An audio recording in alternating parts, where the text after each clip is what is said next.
Hi everyone, so here's a little tutorial that is a little bit more technical than the others. We are going to talk about basically what you need to know when you want to create especially 3D objects for Minsar. So Minsar Studio is, well, a studio to create real-time AR VR experiences. The specificity of real-time, especially AR VR, is that it revolves around a key need: optimization.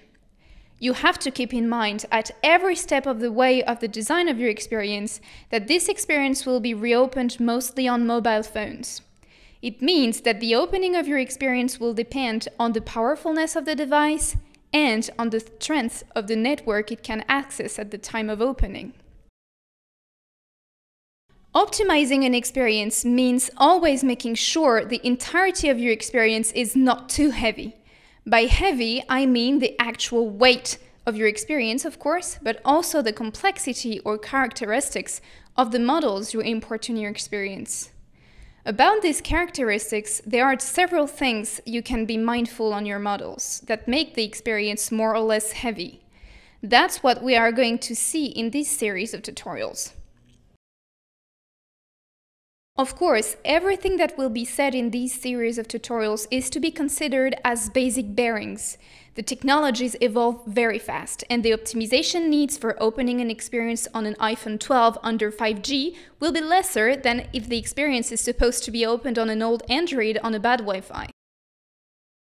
The values given here are more to be taken as global ranges that will help you create an experience that can be opened without too much trouble on most devices and in most contexts.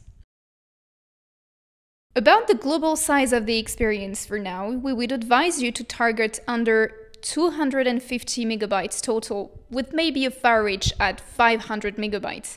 This size is calculated by adding the sizes of all individual elements of your scene. But keep in mind that even the size does not always tell how long the experience will take to load.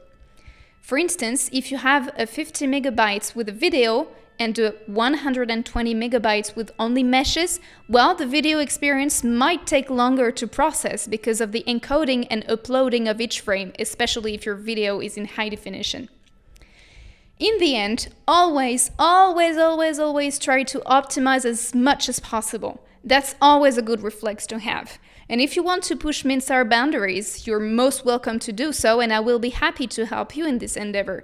But always test what you are doing before sharing it.